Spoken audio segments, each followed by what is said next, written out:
Engineering colleges 100% scholarship கொடுக்குறாங்க, which mean free seat. ஏன் ஒரு இன்ஜினியரிங் காலேஜ் ஃப்ரீ சீட் கொடுக்கணும்? ஃபர்ஸ்ட் இது உண்மையான்னு கேட்டிங்கன்னா எஸ் உண்மை தான். ஆனால் இது சேரிட்டி இல்லை, இது ஒரு ஸ்மார்ட்டான இன்வெஸ்ட்மெண்ட். நிறைய இன்ஜினியரிங் காலேஜ் எஸ்பெஷலி டிஎன்ஏ கவுன்சிலிங்க்கு கீழே வரக்கூடிய காலேஜஸ் 100% மெரிட் ஸ்காலர்ஷிப் அப்படிங்கிறத அனௌன்ஸ் பண்ணியிருக்காங்க.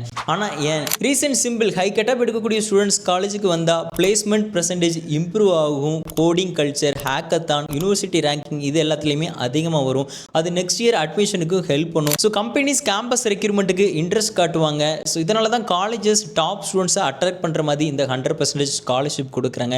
ஸோ ஸ்காலர்ஷிப்பில் நம்ம காலேஜை சூஸ் பண்ணலாமான்னு கேட்டால் அதுக்கு முன்னாடி சில இம்பார்ட்டன்ட் விஷயத்தை நம்ம நோட் பண்ணணும். ஸோ ஃபர்ஸ்ட் ஆஃப் ஆல் 100% ஸ்காலர்ஷிப்புங்கிறது ஃப்ரீ சீட் கிடையாது. சில காலேஜில் 100% ஸ்காலர்ஷிப்புங்கிறது டியூஷன் ஃபீல மட்டும் வேவ் பண்ணலாம். அப்புறம் ஹாஸ்டல் ஃபீ, மெஸ் ஃபீ, டிரான்ஸ்போர்ட் ஃபீ, எக்ஸாம் ஃபீ மூலமாக அவங்க சார்ஜ் பண்ணலாம். ஸோ நம்ம ஸ்காலர்ஷிப்பில் சீட் எடுக்கிறதுக்கு முன்னாடி இதை நம்ம செக் பண்ணிக்கிறது ரொம்ப இம்பார்ட்டன்ட். தென் சென்னை அண்ட் கோயம்புத்தூரில் இருக்கக்கூடிய சில ரெப்யூட்டட் இன்ஜினியரிங் காலேஜஸில் அவங்க 100% ஸ்காலர்ஷிப் கொடுக்குறாங்க. ஸோ நம்ம அந்த காலேஜ் தான் சூஸ் பண்ணலாம்னு பிளான் பண்ணியிருக்கோம். பட் இந்த ஸ்காலர்ஷிப் பற்றி தெரியாது. நம்ம பே பண்ணி அதே காலேஜ் சூஸ் பண்ணுறதுக்கு ஸ்காலர்ஷிப்பில் சூஸ் பண்ணுறது ஒரு ஸ்மார்ட்டான சாய்ஸ் தான். ஸோ ஸ்காலர்ஷிப்பில் சூஸ் பண்ணலாமான்னா சூஸ் பண்ணலாம். பட் முன்னாடியே நம்ம டேர்ம்ஸை கரெக்டாக செக் பண்ணிவிட்டு சூஸ் பண்ணுறது பெட்டர்.